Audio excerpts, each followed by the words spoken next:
Bismillahirrahmanirrahim. Alhamdulillahirabbil alamin. Wassalatu wassalamu ala asyrafil anbiya wal mursalin sayyidina Muhammadin wa ala alihi wa sahbihi ajma'in. Amma ba'du. Assalamualaikum warahmatullahi wabarakatuh. Alhamdulillah, kita bersyukur kepada Allah Subhanahu wa taala yang mempertemukan kita dalam majelis ilmu, majelis taman syurga, majelis yang dijadikan oleh baginda Rasulullah sallallahu alaihi wa ala alihi wasallam ganjarannya lebih baik daripada 1000 rakaat, lebih baik daripada menghadiri 1000 jenazah, lebih baik daripada menziarahi 1000 orang sakit. Majelis ilmu lebih baik daripada kesemua yang disebutkan tadi. Demikian sabda Nabi sallallahu alaihi wa ala alihi wasallam. Moga-moga Allah Subhanahu wa taala menambahkan ilmu kepada kita dan menganugerahkan kepada kita amal insyaallah, sehingga lengkaplah majlis ilmu ini bila mana diteruskan dengan amal perbuatan insyaallah. Amin Allahumma amin. Dalam pembahasan yang lalu diperbahaskan berkenaan dengan perjalanan baginda Rasulullah sallallahu alaihi wasallam ke negeri Syam untuk berniaga bersama bapa saudaranya. Dan juga diteruskan perniagaan itu ketika baginda Rasulullah membawa barang perniagaan Siti Khadijah untuk dia diniagakan di negeri Syam. Dan dilihat pada peristiwa ini kejujuran baginda Rasulullah, amanahnya Rasulullah, sehingga perniagaan ini dapat menguntungkan dengan keuntungan yang berlipat kali ganda. Di dalam dunia perniagaan hendaklah seseorang menjaga sifat jujur dan juga amanah. Karena dalam dunia perniagaan ini ramai daripada manusia yang tergelincir, tidak amanah dalam berniaga, tidak jujur ketika berniaga. Oleh sebab yang demikian, perniagaan ini atau orang berniaga kalau jujur dan amanah akan ditempatkan oleh Allah sama level dengan para syuhada nanti di hari kiamat. Karena susahnya untuk jujur dan amanah dalam dunia perniagaan, dalam dunia jual beli. Oleh sebab itu Nabi bersabda, "At-tajir al-amin as-saduq ma'a syuhada yaumil qiyamah." Peniaga yang amanah, yang jujur akan ditempatkan oleh Allah dengan para syuhada di hari kiamat nanti. Maka dalam dunia perniagaan ini baginda Rasulullah sallallahu alaihi wasallam berpegang kepada sikap jujur dan amanah, sehingga kejujuran beliau ketika diceritakan oleh pembantu Siti Khadijah yang bernama Maisarah, diceritakan kepada Siti Khadijah, yang pada akhirnya Siti Khadijah pun melihat kelebihan dan kemuliaan akhlak junjungan baginda Rasulullah, yang pada akhirnya baginda Rasulullah dirisik oleh Siti Khadijah, dan akhirnya pun terjadilah pernikahan antara baginda Rasulullah dengan Siti Khadijah, yang pada ketika itu usia baginda Rasulullah 25 tahun dan usia Siti Khadijah waktu itu adalah 40 tahun. Beza antara Nabi dengan Siti Khadijah lebih kurang 15 tahun. Berlangsung perjalanan itu sampai wafatnya Siti Khadijah lebih kurang pada tahun ke-10 daripada kenabian baginda Rasulullah. yakni Siti Khadijah mendapati Rasulullah menjadi Nabi selama 10 tahun. Pada tahun ke-10 daripada kenabian itu Siti Khadijah meninggal dunia. Dengan demikian perjalanan dakwah Rasulullah selama 23 tahun, 10 tahun itu hanya ditanggung seorang oleh Siti Khadijah waktu itu. Sementara setelah itu Nabi berkahwin dengan Siti Hafsah, Siti Aisyah, Siti Saudah yang ketika perkahwinan Nabi dengan selain Siti Khadijah, waktu itu Nabi sudah memiliki kekuatan. Walaupun tidak ramai, tapi sudah ada pendokong-pendokong baginda Rasulullah ketika berada di kota Madinah. Namun 10 tahun ketika berada di Mekah, waktu itu yang menanggung beban Nabi, yang banyak mendengar keluhan Nabi, yang melihat susah payahnya Nabi adalah Siti Khadijah radhiyallahu anha wa ardhaha, yang waktu itu beliau seorang sahaja yang selalu mendengarkan, keluh kesah Nabi kepada Siti Khadijah, bagaimana mereka orang-orang Quraisy menyakiti Nabi, mengganggu Nabi. Semuanya yang menanggung itu adalah Siti Khadijah radhiyallahu anha wardaha, sampai kepada peristiwa boikot pun kepada baginda Rasulullah dan Bani Hashim selama 3 tahun berada di Mekah, disebabkan Nabi mempertahankan dakwah. Nabi diboikot selama 3 tahun. Di situ Nabi sampai memakan dedaunan. Siti Khadijah pun waktu itu setia menemani baginda Rasulullah sallallahu alaihi wa ala alihi wasallam. Oleh sebab itu Nabi amat menghargai perjuangan Siti Khadijah, sehingga tidak pernah dilupakan oleh baginda Rasulullah, walaupun setelah wafatnya pun juga senantiasa Nabi mengingati perjuangan Siti Khadijah radhiyallahu anha wa ardaha. Oleh sebab itulah Siti Khadijah termasuk daripada 4 wanita penghulu syurga. Kata baginda Rasulullah sallallahu alaihi wasallam, ada 4 wanita terkemuka di syurga. Yang pertama adalah Khadijah binti Khuwailid, yang kedua adalah Fatimah binti Rasulullah, yang ketiga adalah Maryam binti Imran, yang keempat adalah Asiyah imra'atu Fir'aun, Siti Asiyah. 4 orang ini perempuan yang terkemuka termulia daripada kaum wanita di syurga. Termasuk salah seorangnya adalah Siti Khadijah radhiyallahu anha wa ardhaha. Demikian peranan seorang istri di dalam meringankan beban suami dalam tanggung jawabnya ketika menjalankan agama Allah Subhanahu wa taala. Yang menjadi penenang kepada baginda Rasulullah adalah Siti Khadijah ketika bercerita, yakni kelembutan seorang wanita, baik itu istri atau ibu, membawa kesan yang kuat kepada lelaki untuk memberikan semangat. Siti Khadijah waktu itu yang banyak memberikan semangat kepada baginda Rasulullah sallallahu alaihi wa ala alihi wasallam. Setelah pernikahan baginda Rasulullah dengan Siti Khadijah selama lebih kurang 10 tahun, yaitu ketika usia Nabi sudah mencecah 35 tahun, Nabi waktu itu sudah dianugerahi beberapa cahaya mata. Di antaranya masa peristiwa pembangunan Ka'bah itu lahirlah putri Nabi yang keempat, yaitu Siti Fatimah Zahra, yang lahir pada peristiwa kejadian pembangunan Ka'bah. Anak-anak Nabi yang lain lahir sebelum itu. Abdullah dan Qasim setelah Nabi menjadi Nabi. Akan tetapi yang pertama adalah Zainab, kemudian Ummu Kalthum, kemudian Ruqayyah, kemudian Fatimah. Keseluruhan mereka 4 orang putri Nabi lahir sebelum Nabi diangkat menjadi Nabi pada ketika itu. Diceritakan bahwasanya ketika Siti Khadijah melahirkan anak perempuan disampaikan kepada baginda Rasulullah, maka Nabi pun menyambut anaknya. Waktu itu masyarakat jahiliyah mempunyai kepercayaan yang tidak berperi kemanusiaan, karena mereka meyakini bahwasanya anak perempuan ini pembawa malapetaka, atau mereka meyakini anak perempuan ini pembawa aib kepada keluarga, disebabkan tak boleh mengharap apa-apa daripada anak perempuan.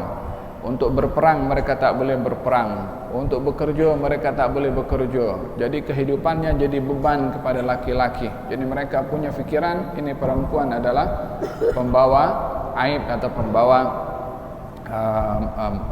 masalah. Maka oleh sebab itu ramai pada waktu itu kaum lelaki yang membunuh anak perempuannya. Ketika lahir di tengah-tengah mereka anak perempuan, mereka sebahagian membunuh kepada anak-anak perempuan, sebagaimana diceritakan oleh Allah Subhanahu wa taala di dalam Al-Qur'an Al-Karim. Namun baginda Rasulullah menunjukkan peperangan ideologi. Ketika lahir anak perempuan, maka Nabi menyambutnya dengan begitu gembira, di mana Siti Khadijah pada waktu itu risau. Nabi takut kecil hati, takut kecewa, disebabkan oleh karena beberapa ideologi orang-orang Arab jahiliyah pada ketika itu menganggap anak perempuan adalah pembawa malapetaka. Namun yang disaksikan oleh Siti Khadijah terhadap Rasulullah, baginda Rasulullah menyambutnya, dicium anaknya. Ketika lahir putrinya yang bernama Siti Fatimah, Siti Khadijah memberitahukan, ya Rasulullah, anak ini perempuan lagi, yakni seakan-akan belum sampai kepada nak memberikan cahaya mata laki-laki. Maka kata baginda Rasulullah, innaha nasmatun mubarakah, sesungguhnya perempuan ini atau anak perempuan ini adalah membawa berkat, kata Nabi. Dan diciumlah Siti Fatimah yang waktu itu dilahirkan pada saat situasi pembangunan Ka'bah sedang berlangsung pada waktu itu. Pembahasan yang akan dibahaskan pada hari ini adalah peristiwa pembangunan Ka'bah. Kata Syekh Muhammad Said Ramadan Al-Buti, beliau mengatakan, Al-Ka'batu awwalu baitin buniya ala ismillahi wa li'ibadatillahi wa tauhidihi fihi. Ka'bah ini adalah rumah pertama yang dibangun atas nama Allah Subhanahu wa taala dan juga mengabdikan diri kepada Allah serta mengesahkan Allah Subhanahu wa taala. Ka'bah ini dari segi penamaannya Ka'bah, dari kata kaf, ain, ba, dari kata muka'ab, yakni muka'ab maksudnya 4 persegi.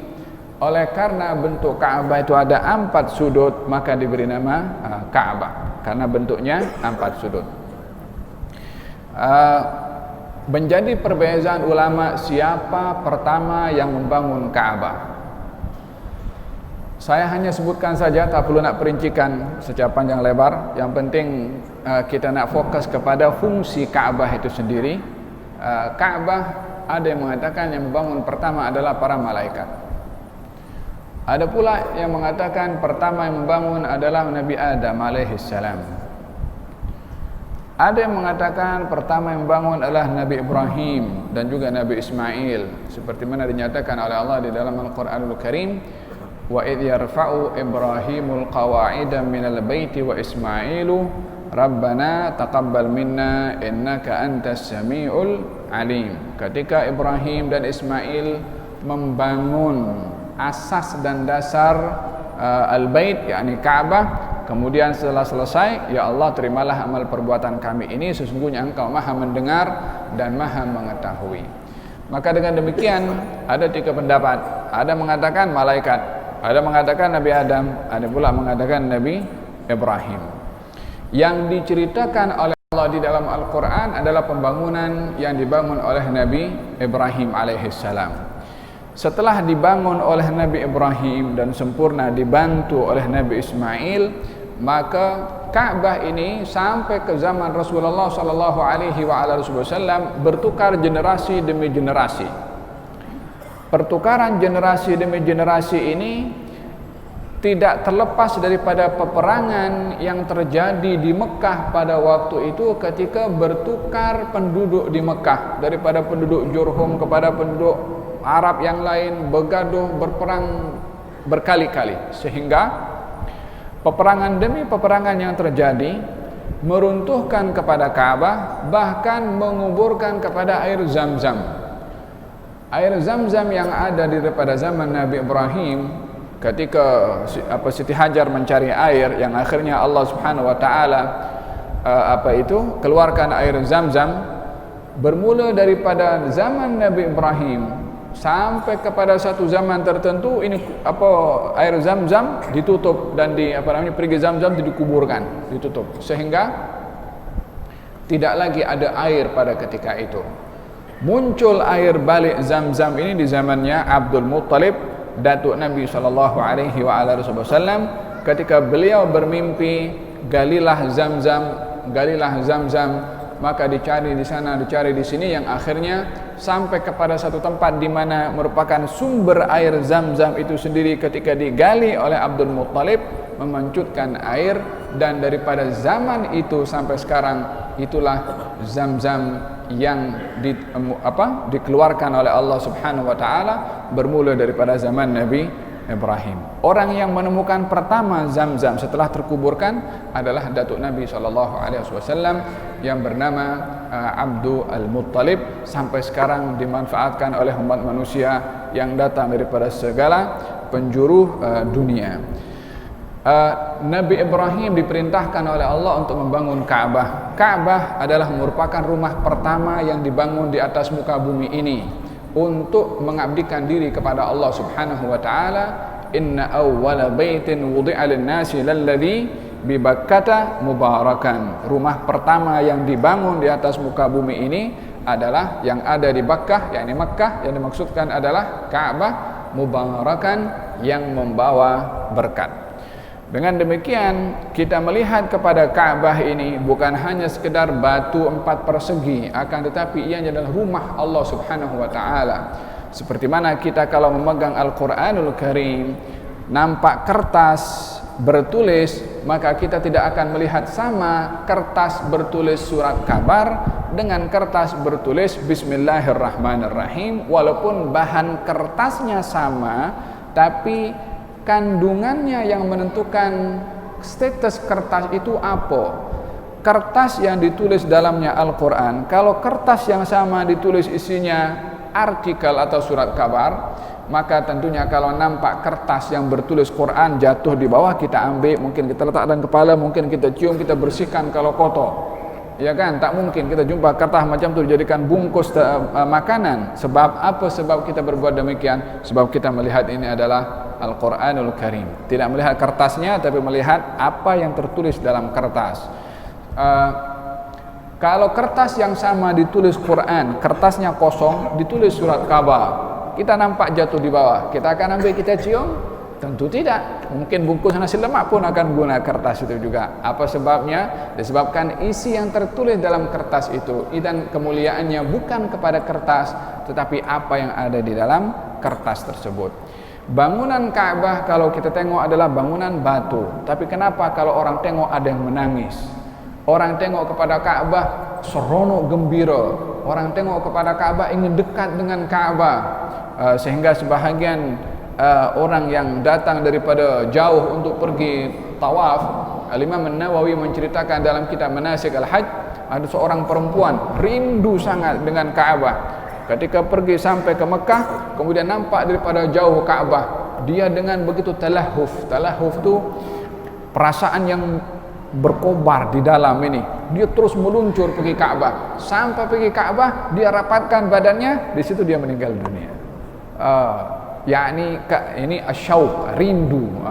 Dia melihat kepada Ka'bah bukan batu, tapi melihat kepada Ka'bah ini rumahnya Allah Subhanahu wa taala.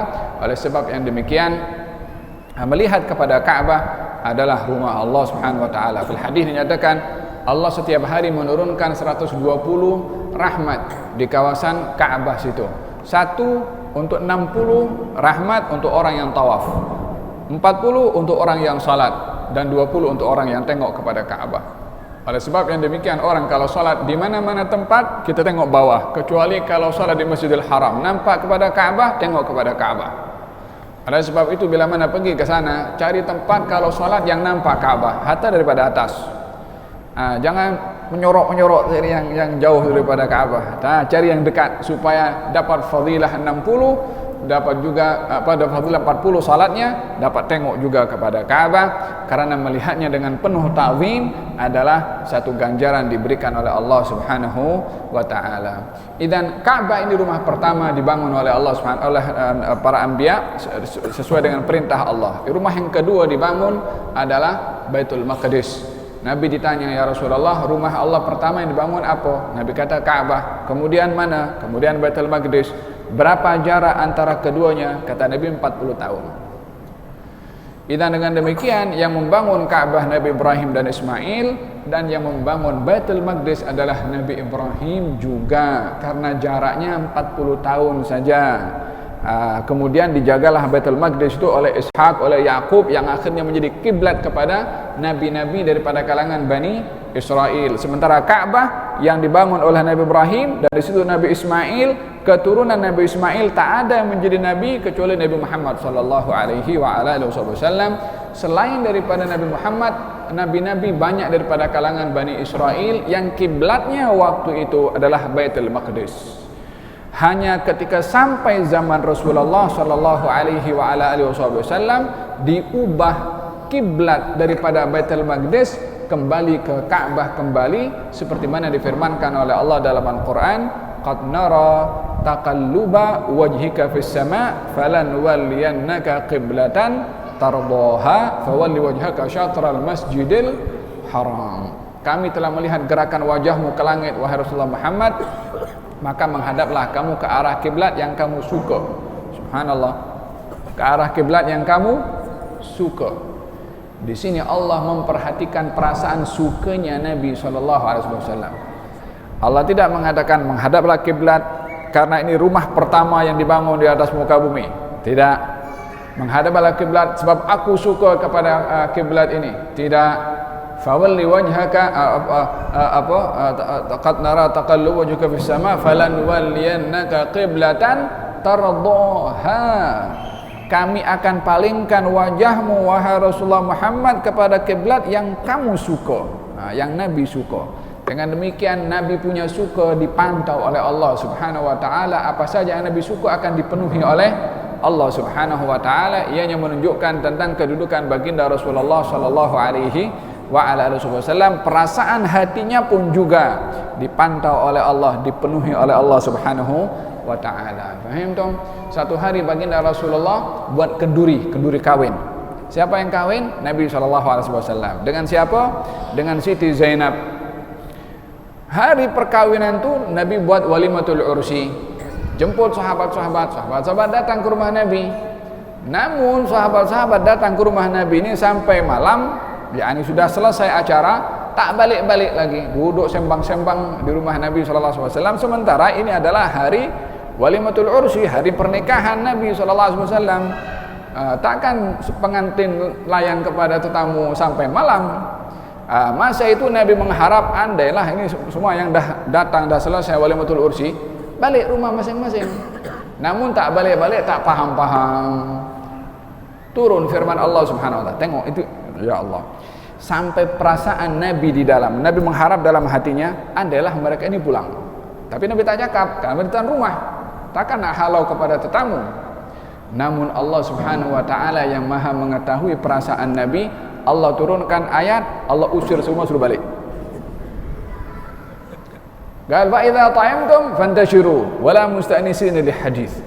Kalau kamu dah makan daripada walimatul ursi, balik sana. Wala musta'nisina li hadis. Yani jangan berbanyak bercakap, yani ditegur oleh Allah Subhanahu wa ta'ala. Ianya menunjukkan bagaimana perasaan Nabi ini ada nilainya di sisi Allah Subhanahu wa ta'ala terhadap kiblat yang Nabi suka. Allah hadapkan ke arah itu. Terhadap perasaan Nabi ketika di rumahnya, Allah pun penuhi keinginan baginda Rasulullah sallallahu alaihi wa ala alihi wasallam. Oleh sebab itu Nabi ini adalah memiliki kedudukan teristimewa di sisi Allah Subhanahu wa ta'ala.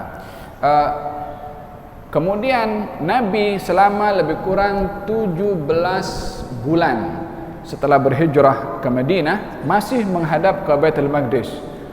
13 tahun di Mekah, salat menghadap Baitul Maqdis. 17 bulan di Madinah, salat masih menghadap Baitul Maqdis. Setelah 17 bulan di Madinah, baru Nabi berpindah menghadap ke Ka'bah.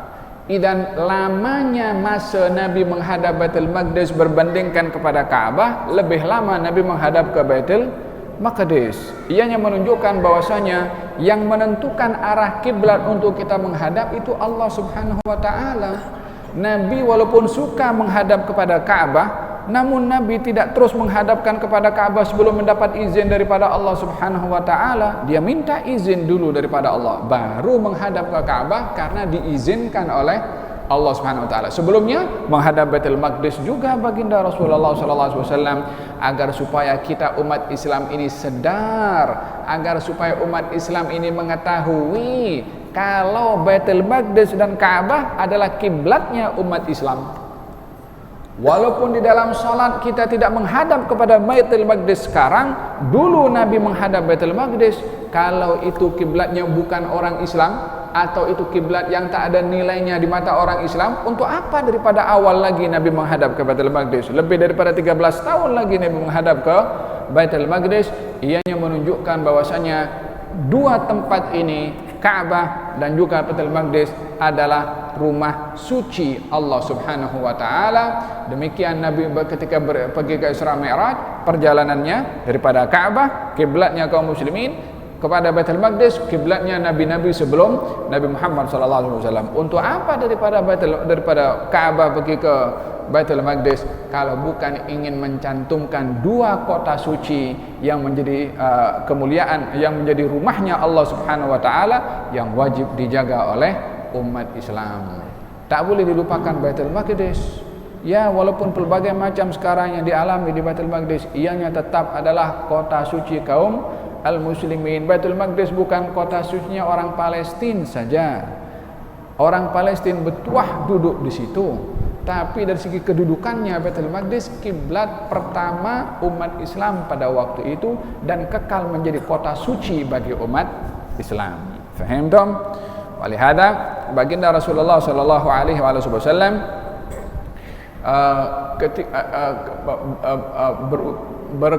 bersama dengan masyarakat Arab pada waktu itu membangun Ka'bah ketika Ka'bah mengalami kerosakan. Waktu itu ada banjir namanya Sailul Arim, banjir besar, sehingga banjir ini mengenai kepada bangunan Ka'bah, sehingga bangunan Ka'bah itu mulai agak runtuh sedikit.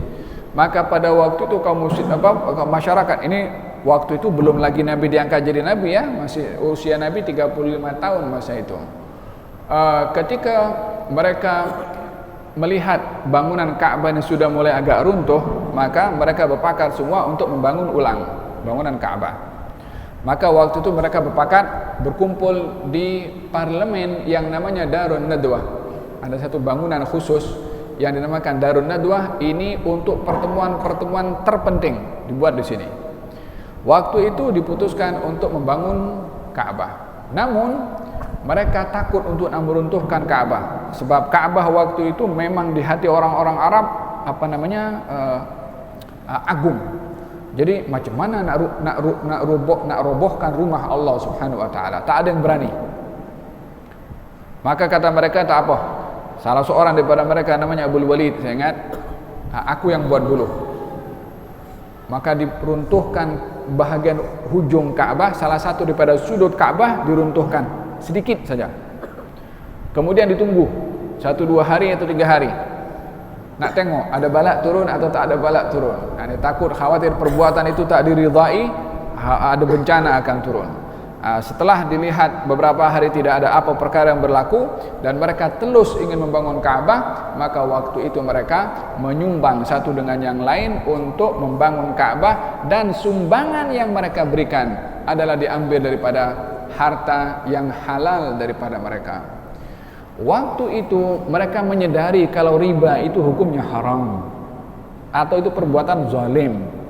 Namun mereka laksanakan juga walaupun tahu itu benda salah.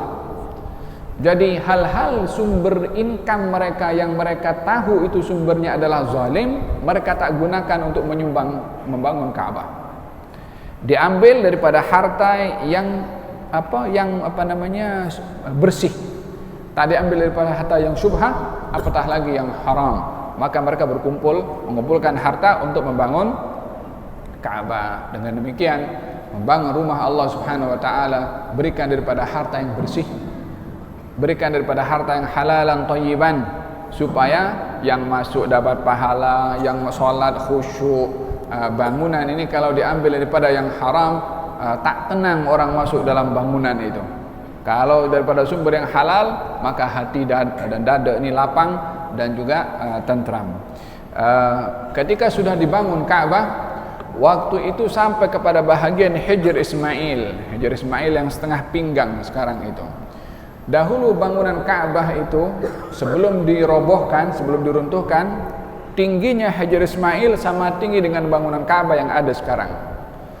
Namun pada saat pembangunan yang Nabi juga ikut sama membangun, waktu itu dana yang dikumpulkan tak cukup untuk meninggikan bahagian daripada Hijr Ismail.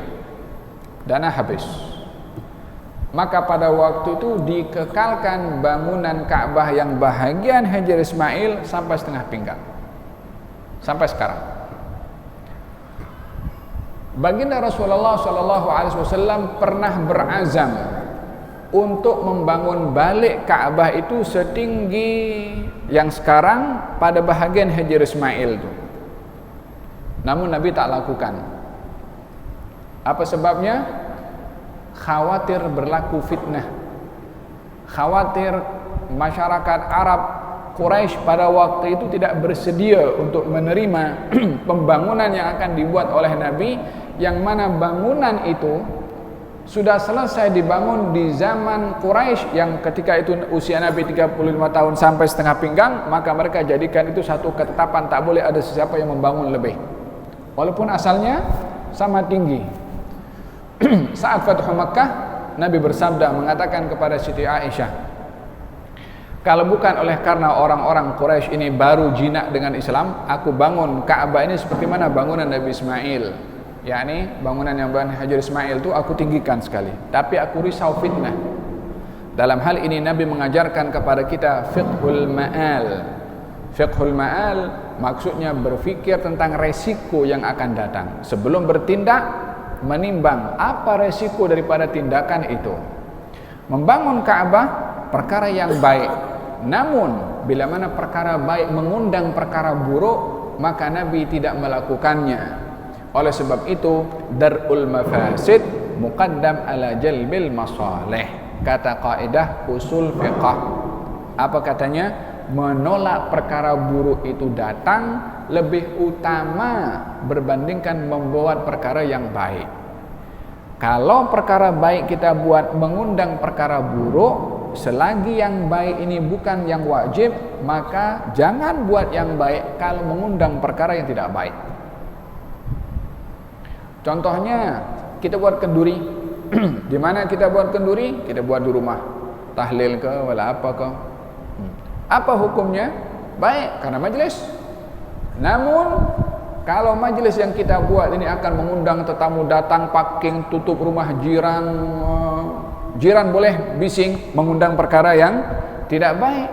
Dengan demikian perkara yang baik kalau kita buat akan mengundang perkara yang tak baik, maka tinggalkan yang baik itu demi menolak perkara yang tidak baik. Dan kiaskan lagi kepada hal-hal yang lainnya, selagi perkara yang baik itu bukan satu hal yang prinsip.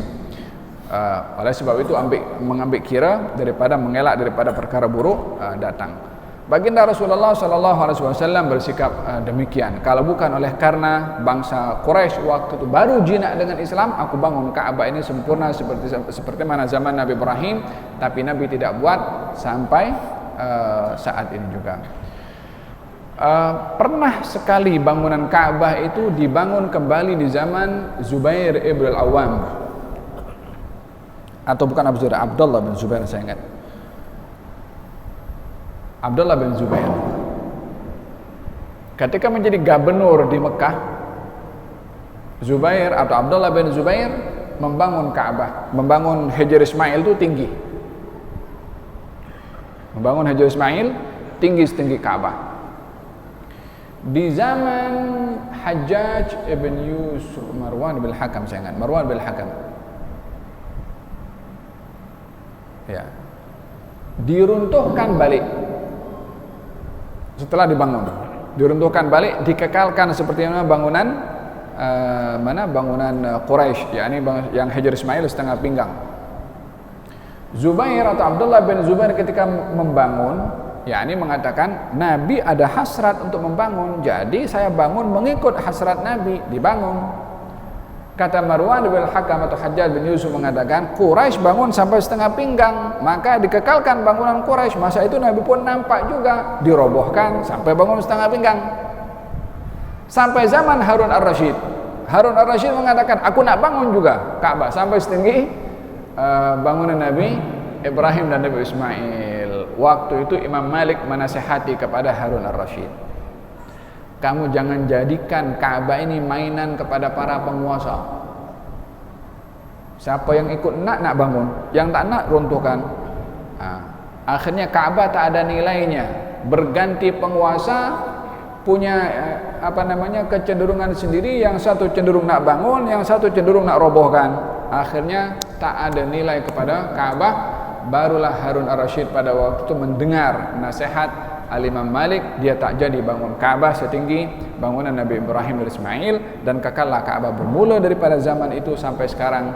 Bangunan yang sedia ada sekarang itu adalah bangunan yang dibangun ketika Nabi ikut serta dalam pembangunan pada usia Nabi pada ketika itu 35 tahun. Halas, ini sejarah pembangunan Ka'bah.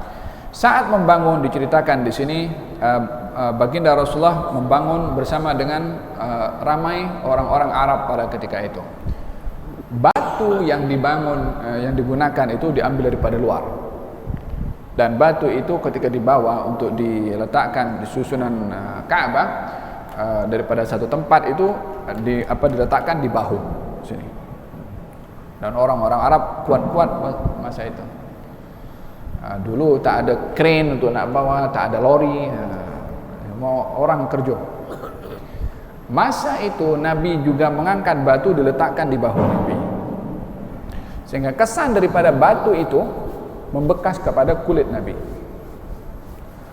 Maka kata Abbas bin Abdul Muttalib sebagaimana dalam Sahih Al-Bukhari dinyatakan, Abbas berkata kepada baginda Rasulullah, "Ya Muhammad, ij'al izaraka ala raqabatika." Hai Muhammad, buka kau punya kain pelekat dan jadikan ianya alas di leher kamu. Yani kain pelekat dilipat, letakkan dalam leher sini. Jadi letakkan batu itu tak kena kepada kulit. Jadi kena kepada kain yang diletakkan di menutup bahu. Waktu itu kaum musyrikin tawaf di Ka'bah ini, kalau tidak berpakaian itu menunjukkan ibadah yang paling mulia. Mereka punya ideologi orang tawaf tak pakai baju menunjukkan miskin di hadapan Allah. Baju pun tak ada. Jadi mereka tawaf telanjang itu biasa. Sementara kita bila mana tawaf menutup atas dan bawah bagi laki-laki, memang nak tunjuk fakir, tapi aurat tetap kena ditutup juga. Nabi waktu itu diminta oleh Abbas supaya buka kain pelekatnya, meletakkan di lehernya atau di bahunya supaya menjadi alas kepada batu. Waktu itu Nabi berhasrat untuk membuka. Katanya, "Fakharra ilal ardi." Maka Nabi terus ketika Nabi nak buka, terus jatuh pengsan Nabi. Kemudian watamahat ainahu ila sama. Mata Nabi itu terbuka ke langit macam. Kemudian Nabi bersabda, "Arini izari." Mana kain pelekat saya? Yani kain pelekatnya masih lekat waktu itu dan belum dibuka, diketatkan balik oleh Nabi sallallahu alaihi wasallam. Kita bahaskan hikmah di sebalik apa yang berlaku ini setelah adzan insyaallah.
تسلم محمد المشهد الفضيل شرف الدرجة العالية الرفيعة وبعث المقام محمد اللهم نسأل لك العفو والعافية صلى الله عليه وسلم وعلى آله وصحبه رب العالمين. Setelah baginda Rasulullah sadar daripada pengsannya dan mengatakan, arini izari, mana kain pelekat saya? Maksudnya dia menyangka sudah terbuka, ternyata masih ada lekat. Fashaddahu, dan diketatkan kain pelekat tersebut oleh Nabi sallallahu alaihi wasallam. Di sini Nabi mendengar sesuatu ketika ingin membuka kain pelekatnya. Nabi mendengar, jangan kamu dedahkan aurat kamu. Suara itu datang daripada malaikat sehingga baginda Rasulullah sallallahu alaihi wasallam karena dahsyatnya apa yang dirasa oleh Nabi menyebabkan beliau pengsan.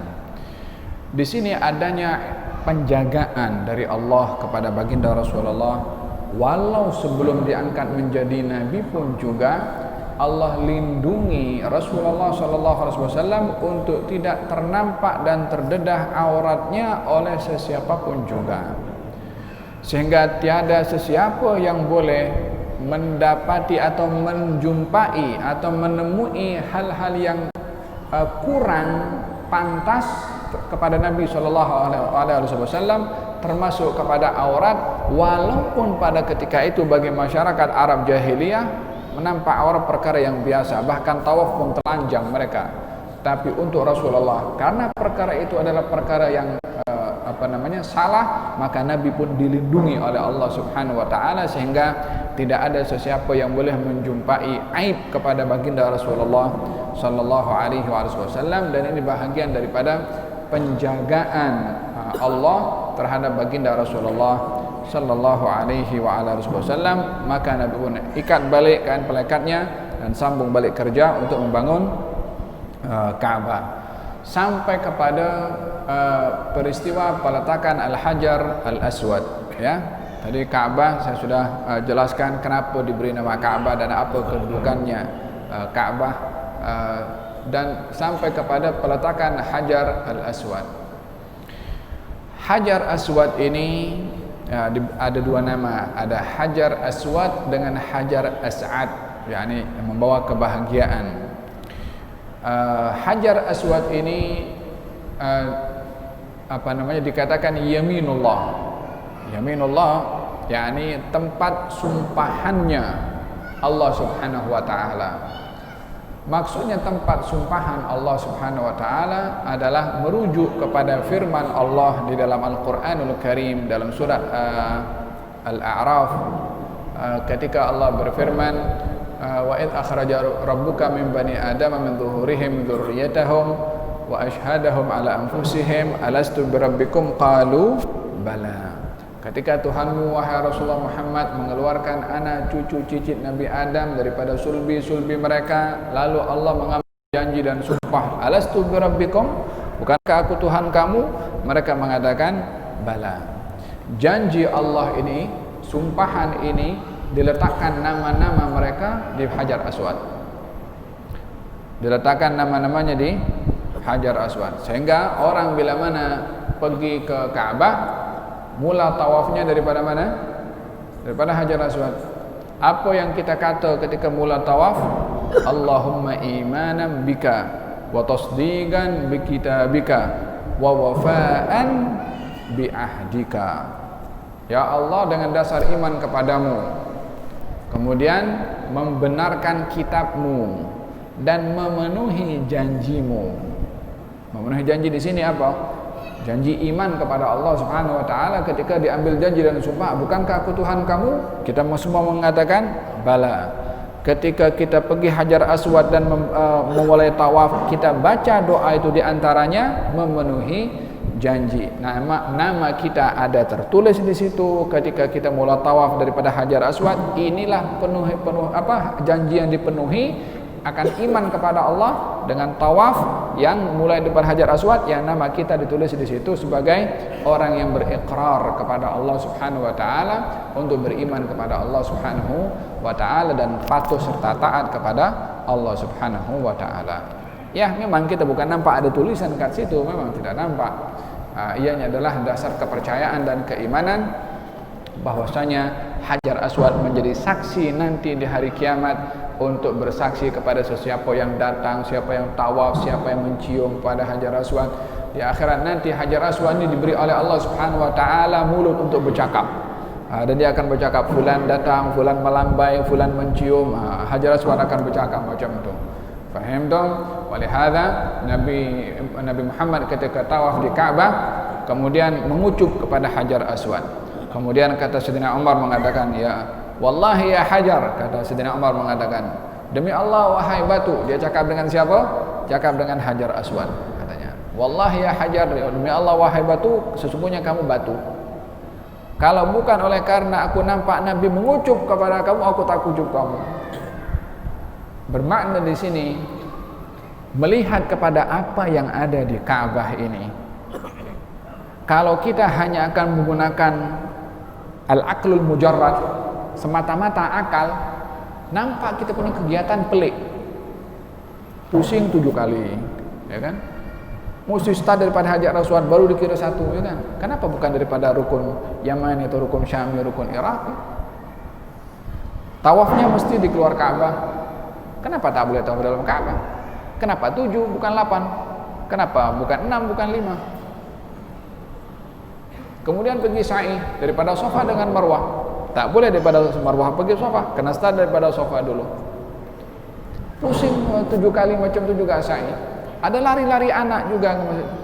Kalau kita ingin melihat apa yang mereka buat dengan akal mujarrad, kita hanya nampak orang pusing, orang lari-lari. Kalau kita beribadah hanya menggunakan akal sahaja seperti itu, tanpa ada peranan perasaan dan hati ketika tawaf dan ketika sa'i, ibadah kita ya ibadah pusing di keluar batu itu saja. Hanya nampak Safa Marwah itu saja. Di sini kita perlu memainkan peranan iman di dalam hati dan perasaan. Kenapa kita tawaf? Kenapa kita mula daripada Hajar Aswad? Salah satu hikmahnya saya sebutkan tadi. Itu tempat kita berjanji di situ kepada Allah Subhanahu wa taala, nama kita ada di situ. Paham dong? Kemudian kita tawaf di Ka'bah ini. Apa maksudnya kita tawaf sampai 7 kali di Ka'bah? Apa yang patut kita rasakan saat kita berada di sampingnya Ka'bah? Yang pelik kadang-kadang orang tawaf di Ka'bah sempat selfie gitu. Udah telepon dengan kawan yang tadi mana, oh tengok aku ke Ka'bah sekarang. Dia di hadapan Allah Subhanahu wa taala. Wallahi kalau orang itu berhadapan di hadapan raja, dia macam tak boleh bergerak. Di hadapannya Allah boleh selfie, boleh sembang-sembang dengan orang. Terkadang mengumpat orang pun juga. Terkadang cerita kosong pun juga. Ya Allah, di hadapan Ka'bah, sebelah dengan Ka'bah, tempat tersuci di atas muka bumi ini. Macam mana boleh tak rasa dia berada dekat dengan Allah? Ini rumahnya Allah. Macam tadi perempuan tu sampai meninggal dunia seronok sampai ke Ka'bah. Apa sebabnya? Hatinya bermain dengan perasaan ini rumahnya Allah, rumahnya Tuhan aku. Faham dong? Jadi ketika pergi tawaf, pergi sa'i, yang banyak memainkan peranan adalah kita punya perasaan. At-tawafu bimanzilatis shalah. Kata Nabi, tawaf ini sama dengan kedudukannya dengan salat. Hanya Allah membolehkan dalam tawaf bercakap. Barang siapa yang bercakap ketika tawaf, bercakaplah yang baik. Kalau kita sedang berada dalam salat, kita menghadap kepada Allah Subhanahu wa taala, tak boleh bercakap dengan sesiapa. Gerakan pun terhad, bacaan pun kita kena fokus kepada bacaan. Macam itu juga ketika kita tawaf. Kita jangan sibuk orang potong queue kita. Kita jangan sibuk orang desak kita. Kita jangan sibuk orang tarik kita, himpit kita. Yang dia fokus dengan Allah ketika tawaf, dia tak akan peduli orang himpit, orang lalu, orang apa. Orang yang sibuk dengan Allah ketika tawaf, walaupun sekian banyak orang yang ada di sekeliling Ka'bah, dia merasa hanya dia seorang saja, sedang berdampingan dengan Allah Subhanahu wa Ta'ala. Itu yang patut dirasa seseorang kalau dia berada berdampingan di sampingnya Ka'bah. Faham dong? Kita kalau berada di rumah orang besar, maka kita akan nampak keindahan di rumahnya orang besar. Kursinya ke, tirainya ke, tingkapnya ke, pintunya ke, pegangan pintunya ke, ya kan? Sampai butang kursi itu pun, wih, ada rumahnya Allah Subhanahu wa Ta'ala. Faham dong? Ketika tawaf, ketika sa'i daripada Safa dan Marwah. Ketika sa'i, Safa dan Marwah. Daripada Safa kepada Marwah. Kenapa lari-lari anak? Kita membayangkan bagaimana perjuangan seorang perempuan yang tak punya sifat putus asa, yang punya sifat tawakal yang tinggi kepada Allah, yang ridha ditinggal oleh suaminya karena mematuhi perintah Allah, yang punya inabah bersandar kepada Allah. Itu yang perlu kita hayati ketika kita turun daripada Safa menuju ke lari-lari anak itu, dan hijau, lampu hijau dengan hijau, kita lari di situ. Bagi laki-laki, penghayatan itu yang perlu, bukan nak berlari di situ. Kemudian ketika naik kepada Bukit Marwah, inna Safa wal Marwata min sya'airillah, Gunung Safa dan Gunung Marwah bahagian daripada syiar Allah. Dia batu, Safa batu, Marwah pun batu. Ya, bukan sembarang batu, tak boleh samakan Gunung Safa dengan Marwah dengan gunung-gunung yang ada dekat dunia ini. Syiar Allah Subhanahu wa Ta'ala. Dia menjadi saksi di situ akan seorang perempuan solehah yang patuh kepada Allah Subhanahu wa Ta'ala, dikekalkan sejarahnya oleh Allah Subhanahu wa Ta'ala sampai saat ini. Kita kalau tengok perjalanan haji itu, semuanya mengingati orang soleh. Semuanya mengingati orang soleh. Ka'bah, ingat Nabi Ibrahim dan Ismail bangun. Itu makam Ibrahim, tapak kaki, ingat kaki Ibrahim pijak kepada batu itu. Kita pergi ke Safa dan Marwah, ingat kepada Siti Hajar yang lari-lari cari air di tempat itu sampai 7 kali.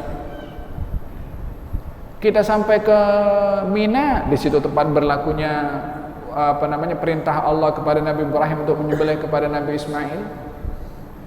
Dan semua manasik haji mengingatkan kita tentang orang soleh. Melontar jumrah 1, 2, 3 mengingatkan bagaimana syaitan mengganggu kepada Nabi Ibrahim, Nabi Ismail mengganggu kepada Siti Hajar, namun mereka tidak taat kepada syaitan. Itu ibrah yang perlu diambil ketika orang pergi ke haji. Melontar itu bukan hanya lontar-lontar macam itu. Apa arti setiap batu yang kita lontarkan itu ketika melontar jumrah? Apa maknanya dalam ini? Oh, rukunnya kena lontar 7 kali. Itu je. Tak ada penghayatan. Lontaran itu bermakna kita akan memerangi kepada syaitan. Lontaran itu kita balik, tak boleh ikut kepada syaitan. Lontaran itu adalah peperangan yang tak boleh terhenti melawan kepada syaitan. Itu lontaran. Faham toh? Dengan penghayatan baru dia balik ke negaranya, hajjan mabrur, mendapat haji yang mabrur. Faham toh? Jadi Hajar Aswad ini ketika ingin diletakkan di tempatnya setelah Ka'bah selesai, Hajar Aswad masih berada di luar. Sekarang tiba peletakan Al-Hajar Al-Aswad. Hajar Aswad ketika ingin diletakkan, masing-masing kabilah Arab waktu itu merasa diri mereka atau ketua kabilah yang berhak untuk meletakkan. Bila mana ketua kabilah meletakkan, pengikutnya akan merasa bangga. Oh, tengok, kita punya kabilah yang letak itu Hajar Aswad. Fanatik asabiyah jahiliyah waktu itu cukup kuat bagi mereka. Sehingga pada waktu itu, oleh karena ramai kabilah yang merasa dirinya berhak meletakkan Hajar Aswad, maka pada waktu itu mereka hampir berperang. Dan ada yang sudah pegang pedang, ada pula yang sudah mengelukai tangannya diletakkan dalam mangkuk macam ni. Simbol, kalau bukan kita punya kabilah yang letakkan Hajar Aswad, pertumpahan darah akan berlaku. Maka pada waktu itu dileraikan dulu. Oke, kita tinggalkan dulu. Kita pikir dulu macam mana jalan terbaik untuk meletakkan Hajar Aswad. Esok hari kumpul. Setelah kumpul, katanya kita semua sekarang sepakat untuk menunggu siapa saja yang masuk daripada pintu. Ada pintu Bani Syaibah waktu itu. Saya ingat pintu Bani Syaibah. Siapa saja yang masuk daripada kabilah siapa saja, maka dialah yang berhak untuk meletakkan Hajar Aswad. Waktu itu tak ada rancangan apa-apa. Siapa yang akan masuk tak ada yang tahu. Bukan pun ada planning siapa disuruh masuk. Kalau supaya kita dapat menjaga tidak berlaku pertumpahan darah, kita kena setuju siapa saja yang masuk daripada pintu itu, daripada kabilah siapa saja, dialah yang berhak untuk meletakkan Al-Hajarul Aswad. Akhirnya mereka pun sama-sama bersetuju demi menjaga untuk tidak berlaku pertumpahan darah. Saat mereka bersetuju dan menunggu semua matanya tertumpu kepada pintu. Siapa? Dan masing-masing mengharap mudah-mudahan daripada kabilah aku. Tak lama masuk Nabi Muhammad SAW. Subhanallah, saat Nabi masuk, serentak ketua-ketua kabilah itu mengatakan, kita setuju orang ini yang letak. Tak ada lagi dia kabilah mana, tak kisah dah. Yang penting kalau Rasulullah, mereka semua yang bersetuju. Apa mereka punya jawaban? Radina bil amin. Kalau kita ridha kalau al-amin ini, Nabi pun tak dipanggil namanya, dipanggil gelarannya al-amin, yang jujur, yang amanah. Maka ketika itu Nabi diberitahukan permasalahannya, maka Nabi bentangkan dia punya selendang, kemudian dia ambil Hajar Aswad itu letakkan di atas selendang Nabi, panggil kabilah fulan ketuanya, kabilah fulan ketuanya. Beberapa kabilah yang tadi tengah berselisih, ketua-ketuanya dipanggil. Satu pegang sudut sini, satu pegang sini, satu pegang sini, satu pegang sini. Semua kabilah sudah dapat bahagian pegang selendang Nabi, jom angkat sama-sama. Diangkat sama-sama. Sampai kepada letak lubang Hajar Aswad, Nabi ambil Hajar Aswad dan diletakkan dengan tangan yang mulia Nabi Muhammad SAW sampai sekarang. Dengan demikian semua ketua kabilah merasa ada partisipasi, ambil bahagian dalam peletakan Hajar Aswad. Ini cerdik, menghargai atau menghargai kedudukan orang.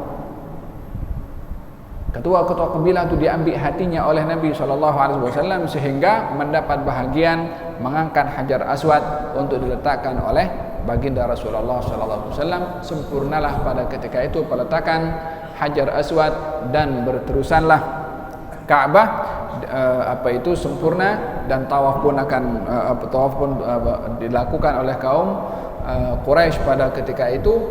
Masa-masa itu Nabi sudah mula dipersenang oleh Allah untuk berkhalwah, untuk bersendirian, untuk uzlah. Itu sudah hampir Nabi untuk menerima wahyu dari Allah Subhanahu wa taala. Dalam perjalanan baginda Rasulullah sallallahu alaihi wasallam pergi ke Gua Hira, kadang-kadang 10 hari berada di Gua Hira, kadang-kadang 1 bulan. Dalam 1 bulan tu balik ke rumah, jumpa dengan istrinya Siti Khadijah sesaat, beberapa hari balik lagi pergi ke Gua Hira membawa bekal. Walhasil tugas sebagai ketua rumah dipenuhi oleh Nabi, dan banyak masa Nabi berada di Gua Hira, khususnya di bulan Ramadan, menghabiskan masa banyak hari baginda Rasulullah berada di Gua Hira untuk beruzlah dan untuk bertafakkur. Uzlah yang dilakukan oleh Nabi ini adalah sebagai satu ilham dari Allah untuk Nabi supaya Nabi beruzlah. Uzlah ini bersendiri bersama dengan Allah untuk bertafakkur. Ya, bukan uzlah bermakna meninggalkan tanggung jawab keluarga. Bukan uzlah bermakna mengabaikan hak keluarga. Tidak, tujuan daripada uzlah itu bertafakkur untuk kita dekat dengan Allah Subhanahu wa taala. Itu tujuan utama daripada uzlah. Apa sebabnya? Manusia ini kalau hidup sentiasa berinteraksi dengan orang lain, jarang terfikir untuk dirinya sendiri. Lebih-lebih lagi kalau dia banyak kegiatan, banyak kesibukan, baik di tempat pekerjaannya atau di masjidnya atau di mana. Kesibukan ini mengurangkan orang berfikir tentang dirinya. Bila orang dapat berfikir tentang dirinya kalau dia bersendirian. Dan orang bila mana banyak sibuk dengan orang akan kurang mengenali kekurangan dirinya sendiri. Sebab sibuk dengan orang, selalu layan orang. Untuk dirinya dia tidak melihat kekurangan sebab sibuk dengan orang lain. Mungkin dirinya ada sombong, mungkin dirinya ada riya, mungkin dirinya ada buruk sangka, mungkin dirinya ada bangga diri, mungkin dirinya ada sifat rakus, mungkin dirinya ada ego. Banyak hal-hal yang ada kalau tidak diperhatikan dengan tadabbur, dengan kita bersendirian, mungkin dia tak sedar. Bahkan mungkin terkadang dia akan merasa betul selalu. Lebih-lebih lagi kalau dia ada kedudukan, kalau dia ada jawatan. Bila orang itu akan sedar kekurangan kepada dirinya kalau dia beruzlah. Dia pikir, aku ini siapa? Alam ini bagaimana? Apa hubungan aku dengan Tuhan aku? Uzlah ini membawa seorang untuk berfikir tentang dirinya dan juga tentang ciptaan Allah Subhanahu wa taala. Baginda waktu itu kata dalam hadis nyatakan sebelum Nabi diangkat menjadi nabi, dipersenang Nabi itu untuk beruzlah, untuk berkhalwah di Gua Hira berhari-hari, kadang sampai lebih daripada 1 bulan baginda berada di Gua Hira. Apa hikmah beruzlah? Saya katakan yang pertama, untuk mengenal pasti kekurangan diri sendiri. Kalau dengan orang ramai, kita jarang berpikir tentang diri kita. Kalau bersendirian, baru kita akan kenal siapa diri kita. Walihada digalakkan orang untuk beruzlah, hatta orang biasa. Namun uzlah ini tak perlu kita nak pergi ke gunung pun. Di rumah kita sendiri pun juga siapkan masa di waktu malam untuk kita bersama dengan Allah Subhanahu wa taala, pegang tasbih dan kita berfikir apa yang kita baca dan apa yang kita Al-Quran yang kita baca, dan juga bertafakur tentang alam ini yang merupakan ciptaan Allah untuk kita dekat kepada Allah Subhanahu wa taala. Yang kedua, tujuan daripada uzlah untuk meraih perhatian daripada Allah. Kita ini bila mana berinteraksi dengan orang dan orang menempatkan kita dengan kedudukan tertentu, kadang kita lupa diri karena sanjungan orang, karena pujian orang, sehingga kita merasa hebat dengan apa yang kita lihat daripada apresiasi yang diberikan oleh orang kepada kita, berkenaan dengan jawatan ke dan atau lain-lainnya, sehingga kita lupa kalau diri kita ini adalah manusia kerdil yang lemah yang terbuat daripada air mani. Faham tak? Maka dengan uzlah kita ini mencari perhatian dari Allah, mencari kasih sayangnya Allah Subhanahu wa taala. Itu tujuan kedua daripada beruzlah. Yang pertama untuk mengenali kekurangan diri, yang kedua ingin diperhatikan oleh Allah, ingin disayang oleh Allah, ingin diberikan pemantauan dari Allah Subhanahu wa taala dan bantuan dari Allah Subhanahu wa taala. Itulah tujuan daripada uzlah, ingin mengenali Allah lebih dekat. Lebih kurang itu tujuan utama daripada beruzlah. Baginda Rasulullah sallallahu alaihi wasallam dalam perjalanannya beruzlah ini, mula Nabi bertafakkur sehingga dibuka oleh Allah Subhanahu wa taala beberapa yang akan diberikan oleh Allah kepada Nabi Muhammad sallallahu alaihi wasallam. Di antaranya adalah Nabi kalau berjalan, Nabi lalu di satu lorong dengar ada orang salam, "Assalamualaikum ya Rasulullah." Toleh ke belakang tak ada orang. Ternyata yang mengucapkan salam itu antara pokok dan batu. Nabi bersabda setelah menjadi Nabi, katanya, "Aku ingat ada satu lorong di Mekah dahulu, kalau aku lalu di situ, batunya ucap salam kepadaku, Assalamualaikum Rasulullah."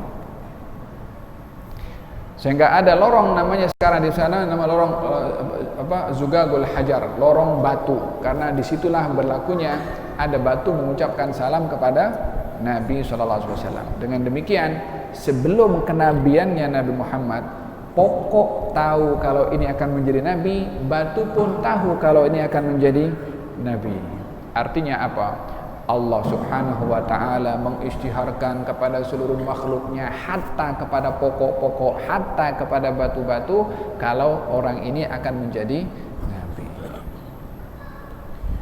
Faham tuh? Bukankah Nabi diutus rahmat kepada seluruh alam kan? Batu pun juga bahagian daripada makhluk yang mendapat rahmatnya Nabi SAW. Pokok pun juga sama.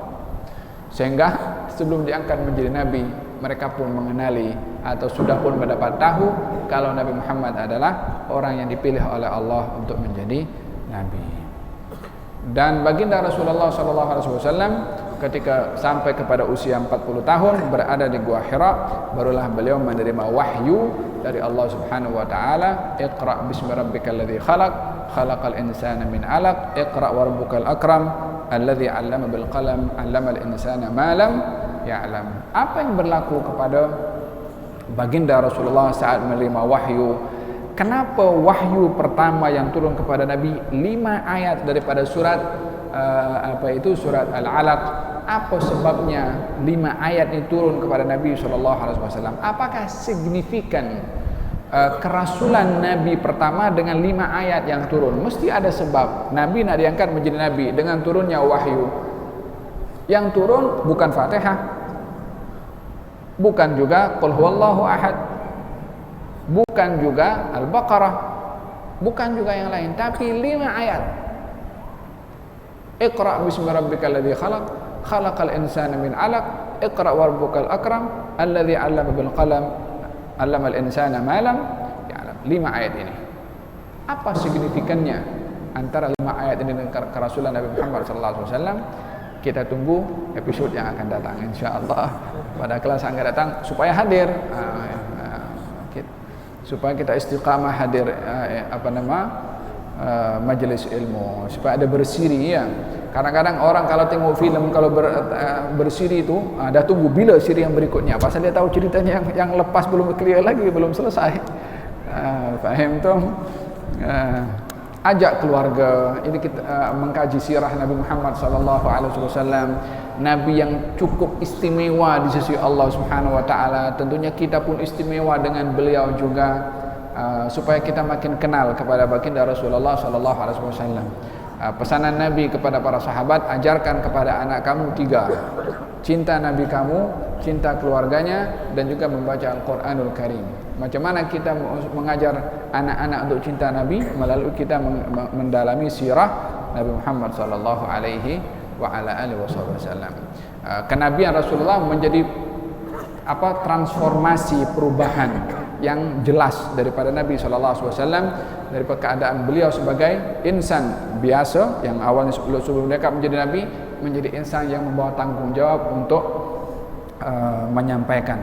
Dan ini kita mengambil pelajaran daripada peristiwa uzlahnya Nabi Muhammad SAW untuk berdakwah. Perlunya kepada para pendakwah, para da'i, mesti juga ada masa untuk beruzlah, untuk berkhalwah, untuk bersendirian bersama dengan Allah Subhanahu wa taala, supaya para dai ini ketika berdakwah mengetahui tanggung jawabnya. Seperti mana Nabi ketika berdakwah beruzlah, para dai pun juga bila mana berdakwah perlu masa untuk beruzlah bersama dengan Allah Subhanahu wa taala.